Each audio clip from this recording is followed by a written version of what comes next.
So ito mga idol, welcome to my YouTube channel, Panoli Official. So meron tayong naispatan dito mismo sa aming barangay mga idol. Huminto dito sa may vulcanizing mga idol at nagpapagawa ng kanilang bisikleta. So isang pamilya pala ito mga idol. At ayon sa kwento ng ating mga kakilala dito at nakausap po din yung lalaki mga idol ay malayo ang pupuntahan ito. Galing ng Metro Manila, papunta ng Samar at Leyte mga idol. Yan, subaybayan yung mga kaganapan mga idol at baka tayo ay pwedeng makatulong o makapagpaabot ng pagmamahal sa mga kababayan natin. At eksakto ay nandito yung aming kapitan at nakausap at ini-offer total malapit ang gabi ay dito na magpahinga sa aming barangay hall mga Panoli friends. So let's go mga idol, subaybayan yung mga kaganapan at i-interviewin natin ang pamilyang ito mga idol. Alright, let's go mga idol. So, yun mga idol, at ito yung barangay hall ng aming barangay mga idol. At yun, nakausap na natin si Kapitan ay nandito na mga idol, pinutuloy na namin dito sa barangay hall. At dudugsungan ko lang yung aking interview kanina sa kanila mga idol. So, baybayin yung mga kaganapan at kukuha na tayo ng counting clip, kakausapin natin at tingnan natin kung anong pwede nating maiabot na pagmamahal din sa mga taong ito. Nasaan na yung mga tao? Ay na ito. Ay na, ito na mga idol, yan, nakapasok na sila sa loob. So, tamo, ito yung mismong barangay hall namin mga idol. Nandito na sila, oh. Yan, safe na sila dyan. Ay, magandang hapon, kuya. Magandang hapon. Kayo magkakasama, no? Ikaw, sino itong bata? Anak mo ito? Ay, oh. Sinong mama mo, Totoy? Ito mama mo, yan. Kumusta ate? Magandang hapon. Ano pangalan mo ate? Maruha. Maruha. Yan. Ikaw Totoy ay? Silito. Silito.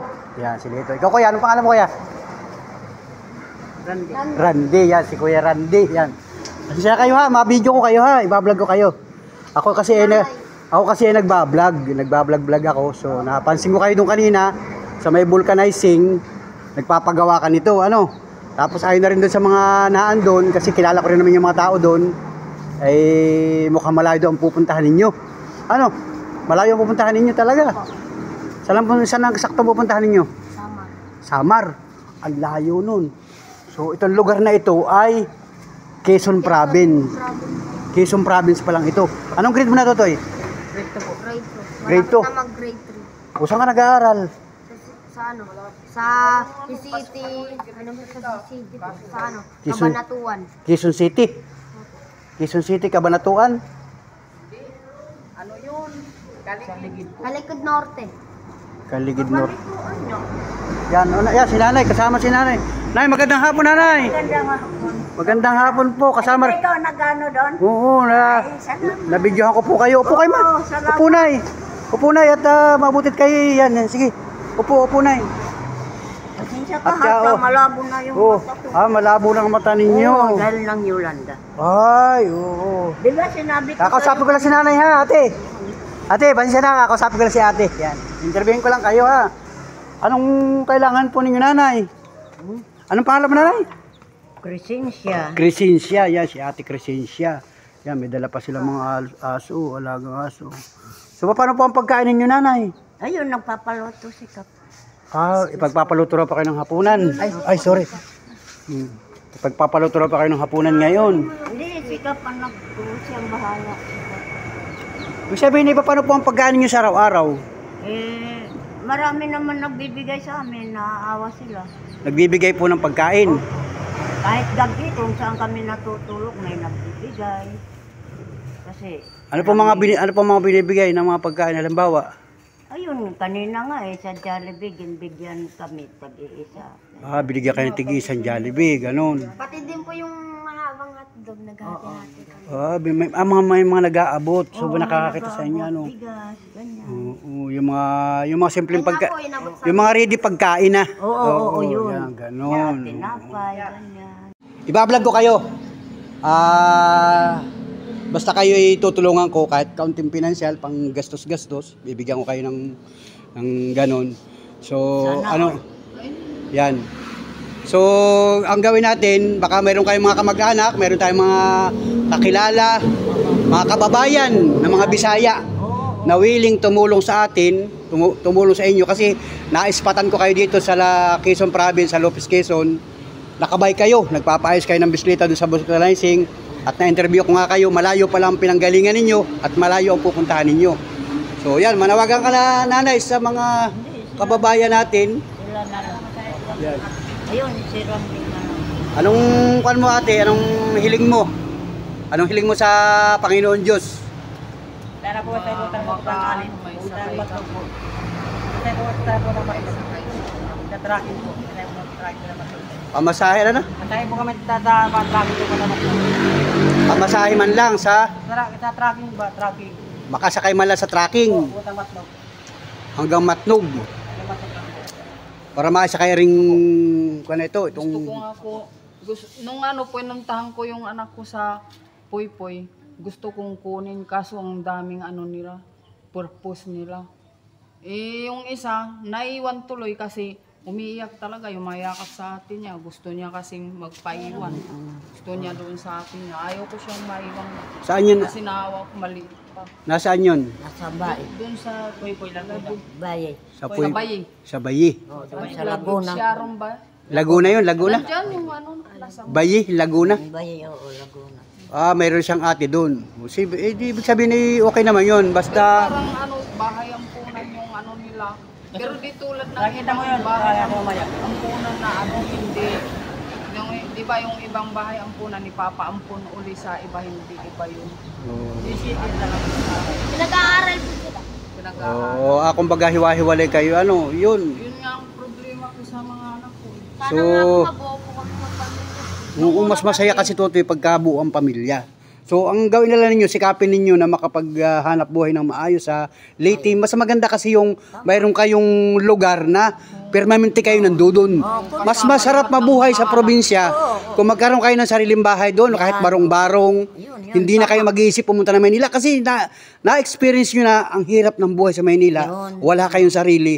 Ako, nung una na masukan din dyan sa Maynila, wala din ako sarili upa ng upa. Oo, mga yun bahay. talaga noon. Wala rin tayo maiipon hanggang sa nadesisyonan ko na magkapamilya ako, umuwi ako ng probinsya. Mas masarap sa probinsya kung mayroon kang sapat na Oo, yun. hanap buhay. Di ba nanay, ano? Oo. Eh ako nga, wala na akong asawa dahil dinala ni Yolanda. Ang hanap buhay ko. Ikaw naman nanay ay survivor ng Yolanda. Oo, kahit ganito na ako. Ha? Yung nagkakayas ako ng walis, nagtitinda ako ng mga gulayin, talong, kangkong, sitaw, bibili ako, tapos tinatalian ko. Nakapaghanap buhay ka. Kumbaga nakitaguyod mo yung mga anak mo, lahat. Ilan ang anak mo nanay? Hindi, ngayon nga, na ako ng Yolanda, pero nung, pa yung mga anak ko, may trabaho ko. May trabaho kayo. Ako talaga. Ang iyong Pero ngayon, ang iyong asawa ay na biktima ng Yolanda. Oo. Namatay talaga siya sa Yolanda. Oo. So mabuti kayo nakaligtas. Ay, ito nga na, ito kasama, nadaganan ako ng bahay ng mga... Ilan po ang anak ninyo nanay? Ha? Ilan po Yung mga anak ko nandoon sa Pangasinan, Ilan po lahat ang anak ninyo? 4 nandoon. 4. Kasama siya. Ngayon. Yun. Kumbaga nakakapunta-punta ka naman doon. May nasa Bulacan. Nasa Baguio yun. Hindi nga ako pinapayagan umuwi. Oo. At saka sa Pangasinan. Ang nainisan ko doon, palagi ka na lang nakaupo, nakahiga. Maghugas ng plato, hindi pwede. Magwalis, hindi pwede. Tama. Ay, anong gagawin ko? Lalo ka manghihina. Anak, huwag naman ako ganyanin. Bakit nanay? Pag mamatay ako, mahirapan kayo. Bakit nanay? Ay, siyempre, tutuwirin nyo. Nakaganyan lang. Ay, hindi. Nanay naman, huwag naman. Ayoko, uuwi ako. Ay, galit sa akin yung mga anak ko. Ano na kuya? Saan may katulito katul? Katul. Layon. O dalang ko kayo katul mamaya. Akong bahala. Dadala ko kayo ng katul. Layon? Oo. Kahit anong Basta kahit anong klaseng katul. Kamutin mo. So, Yung Makati. Malamig dito, malaki naman. so yun ang inyong hinihiling. Ano, makarating ng maayos Yun. sa Leyte. Yan ang gusto ko. Gabayan ako ni Ama sa langit sa amin pagbibiyahe na makaligtas kami, na makatawid kami ng magandang panahon. Kasi sasakay pa talaga kayo ng barko Oo. sa Matnog. para Grabe. makaano Nandito kami. pa kayo sa Lopez, Quezon ngayon. Oo, nasa Quezon. Ang kasunod na bahay nito ay bahay ng Lopez, bahay ng Calawag. Napakalayo pa. Napakalayo pa ng pupuntahan ninyo. Dadaan pa kayo ng Bicol Region. Napakalahaba ng Bicol Region. Ay, nako. Sa pamamagitan lamang nito. Ito lang ang inyong sasakyan. Ang bihirang buhay ito. Oh, tama naman mga panahon na prenso. Ang karga nila, oh, yan, oh. Grabe, oh, lahat na sinanay kanina nakasakay doon sa lugar na yon. So, ayun. Ayan, ito malaki. Pangkwan ito, pang motor talaga ito. Pang tricycle. Matibay. Kaya lang yung ahon na yan, oh. O yung alaga mong aso, hindi mo talaga iniwanan. Pati yung alaga na yung aso, mbait to. Oo, walang problema yan. Walang problema, oh. Ito yung nanay. Pag Ito yung- kagating ka. Apat yan eh. Apat yan, apat yan. Oh, mabait. Yan. Ako naman ay dog lover din kasi may alaga din akong aso. O, di ba? Ay, dyan. Itong bata, kailangan makapag-aral ka, doy. Naku, baka ikaw ang pag-asa ng iyong mga mama at papa. Oo, mga kapatid mo. Yung sabi mo, yung hiling mo na magkasama-sama kayong pamilya, gawin mo sa pamamagitan mo kasi ikaw ang magtataguyod. Tama. Ikaw ang magsisikap, bata ka pa. Sikapin mo mag-aral sa Leyte. At pagka ikaw ay maganda ng buhay, balikan mo ako, si Kuya. Ang pangalan ko, Kuya Panuli. Kanon. Yan. Ako si Kuya Panuli. Yan. Ano ang apelyido mo? Anasyon. Taga saan ka, Samar? Taga rito talaga ako. Taga rito po. O, hindi nyo natatanong. Ang asawa ko ay taga Leyte. Saan sa Leyte? Ilang ka dito kasaw? Bilyaba, Leyte. Bilyaba? Sus, naka. Oo. Dahil ko bilyaba yan. Mamaya, sasama ko dito si Mrs. Dahil ko bilyaba yan. Hmm. Yan, pwede ka na yan? Ilan Oo. ang anak nyo? 3, nanay, sa awa ng Diyos. Yan. Oo. Ang asawa ko, nanay, ay Bisaya, taga Bilyaba, Leyte. Yan ka. O, alam mo yun, nanay? Alam mo yung lugar na yun, Leyte, Bilyaba. Kay bilyaba. Oo. Hindi bilyaba. O, mamaya, isasama ko dito si Mrs. Panuli mamaya, yung asawa ko. Bilyaba ko Tanggara. Oo, Tanggara. yan. Ano, Tanggara, bilyaba. Hindi ko rin to ko yung mga lugbayan-bayan doon kasi bihira din ako makauwi doon. Pero ako nakauwi na doon ng 2 bisis. Kasi napakamahal talaga ng pamasahe. Yan ka. Bilyaba. Alam ko bilyaba. Nakabiyahan na padyak na yung bilyaba. Bilyaba magkalapit yun. Ormoc City. Tapos ay Bilyaba, Leyte. Palumpon, Leyte. Palumpon. San Isidro. Yan, magkakalapit yan. Yun na kumbaga, Apo tayo yung Kargara, yung Kargara. Kargara. O, yun. Marami kayong mga kababayan na mga Bisaya na maiigi ang buhay na nasa ibang bansa. So manawagan tayo doon. Baka may tutulong sa inyo. Baka may gustong tumulong sa inyo doon. Manawagan tayo. Yan, ate. Maibigay mo yung tulong sa amin. Ay, basta't tingnan natin. Hindi pa naman kayo aalis. Mahaba pa ang magdamag. Mahaba pa ang magdamag. Mahaba pa ang magdamag. Hindi mo sinasabi. Makalimutin yung mata. Maglanda, nabulag ako kumagagulang ko Maglanda eh. Alam mo yung... Ha? Nabulag ako pagbubulang Pero huwag mo Maglanda. kalilimutan yung Natatlong pa ako. Asiwal pa ako. Oo. Akala nga nila mawala, patay na ako eh. Nagbuhay pa ako. Kasi, Pero ako naligtas sa babae, dahil dalawang babae, naligtas ko po. pag kayo ay halimbawa ay mamamasahe, wala, ilang kayo, si nanay, si ate, pwede kayo mamasahe. Halimbawa may maawa sa atin na mga kababayan natin na gusto tumulong, gusto kayong pamasahihan. Ipadyak po namin. Ang problema itong di padyak ninyo. Saan natin isasakayan? Hindi naman natin pwede isakay sa bus yan. Sa tracking. Sa tracking. Tracking, may nag-ano niya. O mahirap tayo makakontak ng tracking kasi ang mga tracking naman ay hindi natin matutukoy kasi mga company yan, exclusive yan. Hindi katulad ng bus na matik, parahin lang natin ang bus, basta may pamasahe tayo, makakasakay tayo. O pagka-tracking, Ipadyak namin, iwan. pagka-tracking, arkilahin natin yun. Magkano ang arkila hanggang sa inyo sa Samar? Hindi sila. Sinakay din sila ng truck. Noon, walang Ay, sinakay din Sa kayo. truck yun sa ano, kanila. sa Kawayan, pupunta Maynila. Sa Kawayan, Bulacan. Isinakay sa truck yan. Itong walit yun. Kawayan dito. Yun, mabuti nga kung mayroong mga kababayan tayo na willing tumulong, may sasakyan. Maawa ba? Pupunta Maawa. Matnog lang Maawa po. sa inyo. Okay na po yan, pupunta Matnog lang po. Hanggang Matnog, ano. Para Eh, kung meron lang ako sa sasakyan at ako'y mayaman, ay ihahatid ko kayo doon ay wala. Ay, ang hanap buhay ko din, nanay, ay Alam ko ako'y tricycle driver. Yun ang hanap buhay ko. So kanina, napansin ko nga kayo, nakaparking kayo doon sa may vulcanizing. Kaya sabi ko, kakausapin ko kayo. At kasi yung ibang mga tao nga doon ay sabi malayo daw ang pinanggalingan ninyo. Alam mo ito, Putang Matnog. Oo, nakapunta na ako nakadaan ako ng Matnog. Pwede kami ito doon, ay bilahin mo sa Matnog, ilang Matnog. Hihilahin hanggang Matnog. Malayo. Pagka hihilahin ko ng tricycle, ang bawa ganitong tricycle. Hihilahin.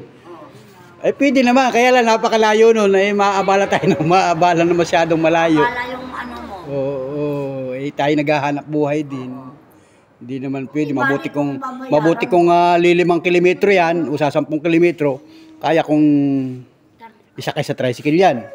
Kalas-kalasin natin yan, saka natin tricycle. Ay yung sa inyo, Bisaya, ang pupuntahan nyo, napakalayo. So ang hihiling na natin sa Panginoon Diyos ay may maawa sa inyo, may tumulong para makapagpaabot ng pagmamahal. Kasi kayo dito ay magpapalipas sa magdamag. So bukas na maga na kayo umalis. Ano? Bukas na maga na kayo umalis at ako'y pupunta muna sa bahay at wala pa kayong hapunan. Ano? Kakain pa kayo. So, pero sabi naman ni Kapitan, dadalhan na kayo ng pagkain. Saka huwag mong kalimutan kaldero ha. Kaldero, talagang kaldero. Hiling ni nanay kasi Hindi ko nakakalimutan kasi wala kaming paglulutuan eh. oo, kasi dapat tulad niya, halimbawa, nakaparking na kayo dito, dapat nagluluto na kayo. Oo, ano lulutuan namin walang kaldero. Kaya Anong- hihingi ako sa'yo. Ano ang kunay, anong lulutuan? Kahoy-kahoy, ano? Oo, kawin na. Magtutungkulan kayo, halimbawa sa kalsada. Kung mayroong ka gas stove, bigyan mo kami. Gas stove. Joke-joke lang Ha? ha. Joke-joke Oo, lang yeah. Madali lang sana nanay, ano, kung mayaman. Hindi, kung may lata ka, bigyan mo kami. Tabubuksan namin, madali maluto. At saka kahit kunti lang kahoy. Yung latang bilog. Ganyan. Yung malaki mo. Buksan namin. Yun, yung kahoy. Yan. Madali maluto. Grabe. Yan mga idol, ito ang naispatan natin ngayon sila ate. Mga kababayan natin na mga taga Bisaya ay galing sila ng metro. Sir Alan po. Ano na? Sir Alan. Sir? Sir Alan. Sir Alan. Tacloban po. Tacloban. Mananawagan ka kay Sir Alan. Oh, sige. Sino si Sir Alan? May matulungan po pala po probinsya po. May sasakyan yun. Si Sir Alan. May contact number kayo kay Sir Alan. Wala pa ako may nalaman sabi ko sa maano niya. Mapapanood niya. Mapapanood niya. Mapapanood niya ito ay siguro sa isang kompa, matagal. Hindi agad-agad. Mas maganda sana kung may contact number ka doon. Oo, yun Matawagan sana. natin. Matawagan natin at para kahit paano makausap natin. So sa mga kababayan natin, mga kababayan natin ng mga Bisaya, talagang ito'y nangangailangan ng tulong. So kung sino ang pwedeng magpahatid ng pagmamahal, tulong, Maunawain. kontakin tayo ngayon din para at least paano nandito pa kayo. Hindi pa kayo aalis buong magdamag. So bukas na maga, i-update ko rin yung mga viewers ko kung kayo ay paalis na. Ano? Basta huwag kayong aalis, dito lang muna kayo. Oo. Ano? Dito lang muna kayo. Maghihintay At kami. maghintay tayo ng biyaya ng Panginoon. Ng baka tayo ay pagpalain ng Panginoon, meron sa ating mag-response. So sana may mag-response sa atin. Sana nga. May Tulong naman. makatulong man lang ate, ano. Oo.